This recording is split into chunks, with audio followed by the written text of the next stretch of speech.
Greetings to all the students. तो बेटा ये 10th क्लास के चैप्टर नंबर 1 में नेक्स्ट वीडियो है। ये हम नेक्स्ट क्वेश्चन पेपर पढ़ रहे हैं। ये भी सीबीएसई का क्वेश्चन पेपर है 2026 का, लेकिन ये स्टैंडर्ड का क्वेश्चन पेपर है। ठीक है, तो ये सेट 2 अवेलेबल है मेरे पास। यहाँ आप देख सकते हैं 22 क्वेश्चन पेपर हो गया ये। चलो इसमें देखते हैं अंदर कैसे क्वेश्चन पूछे हुए हैं। आई थिंक ये वीडियो सीरीज़ में लास्ट वीडियो होगा। इसके बाद ये सारे क्वेश्चन पेपर जितने भी मेरे पास थे वो सब ख़त्म हो चुके हैं। तो अब मुझे लगता है इन वीडियोस को करने के बाद आप फर्स्ट चैप्टर में तो मास्टरी हासिल कर ही लेंगे। फर्स्ट चैप्टर से कोई भी क्वेश्चन आएगा आप छोड़ेंगे नहीं। तो देखिए जो पहला क्वेश्चन है वो ये है कि प्राकृतिक संख्या 1 कैसी संख्या है? क्या ये एक अभाज्य संख्या है, क्या ये भाज्य संख्या है, या दोनों है, दोनों ही नहीं है? तो मैं आपको बता दूं जो 1 होता है ना तो वो अभाज्य संख्या होती है ना वो भाज्य संख्या होती है। मतलब इसका आंसर होगा ऑप्शन नंबर डी। ठीक है, अगला क्वेश्चन है। ऐसा क्वेश्चन देखो आपको बेसिक के क्वेश्चन पेपर में भी आया था, लेकिन अलग तरीके से पूछा था कि किसी प्राकृतिक संख्या n के लिए 5 की पावर n का इकाई अंक क्या होगा? 5 की पावर आप कुछ भी रख लो, 1 रखोगे तो भी 5 आएगा। 5 का स्क्वायर 25 होता है, उसमें भी 5 होता है। 5 का क्यूब 125 होता है, उसमें भी 5 होता है। तो हमेशा इकाई का अंक इसका क्या आएगा? 5। गलती से भी 0 मत लगा देना, 5 आएगा। ठीक है, चलो और देखते हैं इसमें क्या क्वेश्चन पूछे हुए हैं। अगला क्वेश्चन है, ये 3 मार्क्स में आया हुआ है। सिद्ध कीजिए कि √5 एक अपरिमेय संख्या है। ये क्वेश्चन हम पहले ही वीडियोस में कर चुके हैं। 3 मार्क्स में ये क्वेश्चन पूछा हुआ है।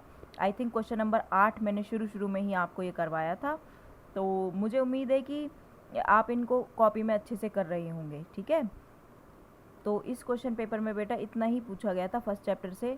एक लास्ट क्वेश्चन पेपर और बचा है मेरे पास, उसमें और देख लेते हैं कि क्या क्वेश्चंस पूछे गए हैं। ये बहुत ही पुराना क्वेश्चन पेपर है, शायद 2021 का या 22 का रहा होगा जब एमसीक्यू क्वेश्चन आते थे। ये सेट 4 है और बेसिक का क्वेश्चन पेपर है। एमसीक्यू क्वेश्चन है इसमें पूरे। ठीक है, तो और देखो ये टाइम भी इसमें 90 मिनट दिया हुआ है। 40 नंबर के क्वेश्चन एमसीक्यूज़ ही आते थे तब। ठीक है, तो पुराना मेथड है, लेकिन इसमें से हम एमसीक्यू देख सकते हैं। ठीक है, चलो देखते हैं अंदर कैसे क्वेश्चन पूछे गए हैं। तो ये सीबीएसई का ही क्वेश्चन पेपर है, आप लोग ये ना सोचें कि ये कौन सा क्वेश्चन पेपर मैम करा रही हैं। तो चलो देखते हैं इसमें एचसीएफ निकालना है किसका? 92 का और 152 का। चलो सॉल्यूशन करते हैं। तो देखिए यहाँ मैंने दोनों को लिख दिया है, अब सॉल्व करते। देखो क्या होगा, 2 चौक 8 और 2 छिक 12, फिर 2 से जाएगा, ये जाएगा 23 पर। 23 खुद एक अभाज्य संख्या होती है, तो 23 यहाँ आ जाएगा। आगे देखो यहाँ पे करेंगे 2 सत्ते 14, 2 छिक्के 12, फिर 2 से करेंगे तो क्या आएगा? 2 तिया 6 और 2 अट्ठे 16, फिर 2 से करेंगे तो क्या आएगा? 19, और ये जाएगा 19 से। ठीक है, समझ गए ना?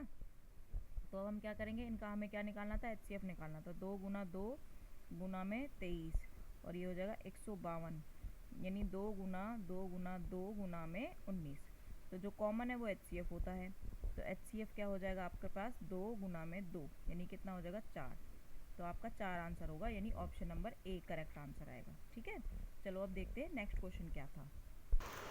देखो ये क्वेश्चन है, 57 के बटे 300 का दशमलव प्रसार कैसा होगा? अशांत होगा, अनावर्ती होगा, 2 दशमलव स्थानों के बाद शांत होगा, 3 दशमलव स्थानों के बाद शांत होगा, या अशांत परंतु आवर्ती होगा? देखो 2 0 हैं तो डेसिमल तो डेफिनेटली 2 के बाद ही लगेगा। ठीक है, तो इसका आंसर क्या होगा कि 2 दशमलव स्थानों के बाद शांत होगा, क्योंकि डेसिमल 3 से 57 कट जाएगा पूरा पूरा, और 100 से डेसिमल लग जाएगा। ठीक है, तो ये शांत संख्या है। ठीक, चलो नेक्स्ट क्वेश्चन देखते हैं।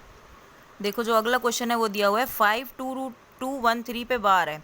इसको कैसे लिखा जा सकता है? 2 1 3 बार का मतलब क्या होता है? वो बार बार रिपीट हो रहा है, तो हम इसको इस तरीके से लिख सकते हैं 2 1 3 2 1 3 2 1 3।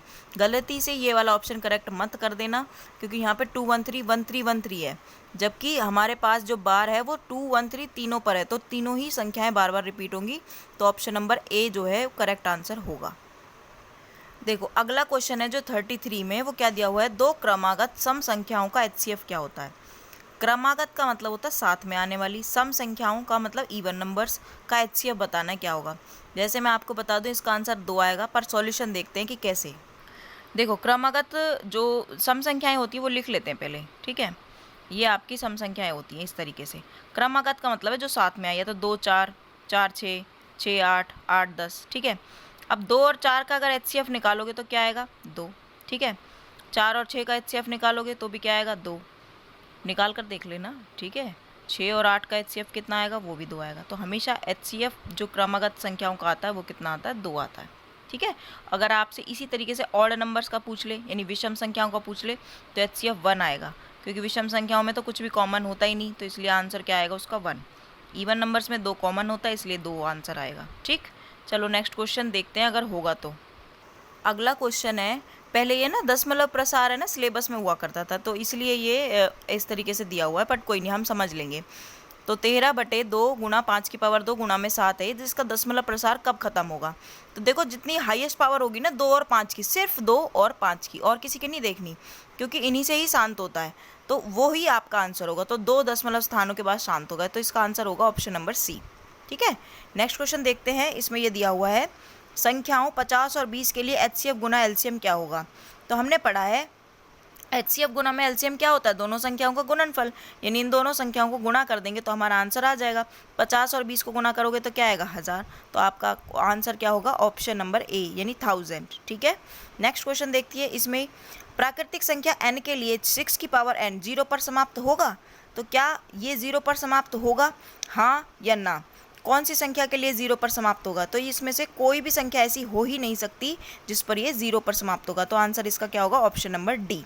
ठीक है, और मुझे नहीं लगता इसके बाद कोई क्वेश्चन है, इसमें ये केस स्टडी के क्वेश्चन दिए हुए हैं। तो इस क्वेश्चन पेपर में इतना ही, और इसी के साथ हमारा फर्स्ट चैप्टर के सारे प्रीवियस ईयर क्वेश्चंस हमने कर लिए हैं। बहुत अच्छे से हमने पढ़ाई करी है। सभी बच्चे इनको क्वेश्चंस को अपनी नोटबुक में नोट करेंगे, समझेंगे, प्रैक्टिस करके देखेंगे। इनके अलावा रिटर्न में मेरे से ले लो, इनसे एक भी क्वेश्चन बाहर नहीं जाएगा, सारे क्वेश्चंस इन्हीं से ही आएंगे। ठीक है, रिपीट हो सकते हैं, एक आध डिजिट ऊपर नीचे हो सकता है, बट क्वेश्चन यही आएंगे। तो इस वीडियो में इतना ही, मिलते हैं नेक्स्ट चैप्टर की वीडियो के साथ, जो कि चैप्टर नंबर 3 हम पढ़ेंगे। तब तक के लिए stay tune, stay safe, thank you.